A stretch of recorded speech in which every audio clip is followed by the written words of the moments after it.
রথযাত্রায় ভুলেও এই 10টি কাজ করবেন না। যদি করেন তাহলে ভুলেও আপনার উপর, পরিবারের উপর কখনোই জগন্নাথের কৃপাদৃষ্টি পাবেন না। 1. ভুলেও রথযাত্রার দিন জুতো পায়ে দিয়ে রথের দড়ি স্পর্শ করবেন না। 2. রথযাত্রার দিনে ভুলেও দেরি করে ঘুম থেকে উঠবেন না। 3. রথযাত্রার দিনে বাড়িতে কোনো অসহায়, গরিব, অনাহারী মানুষ আছে, তাদের খালি হাতে ফিরিয়ে দেবেন না। 4. রথযাত্রার দিনে ভুলে কাউকেও মনে কষ্ট দিয়ে কথা বলবেন না। 5. রথযাত্রার দিনে ভুলেও আমিষ আহার করবেন না। 6. রথযাত্রার দিনে ভুলেও পুঁই শাক ও কলমি শাক খাবেন না, এতে জগন্নাথদেব রুষ্ট হন। 7.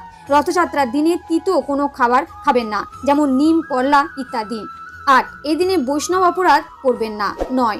রথযাত্রার দিনে তাস, জুয়া, নেশাজাত দ্রব্য, ত্রিসঙ্গম বর্জন করুন। 10.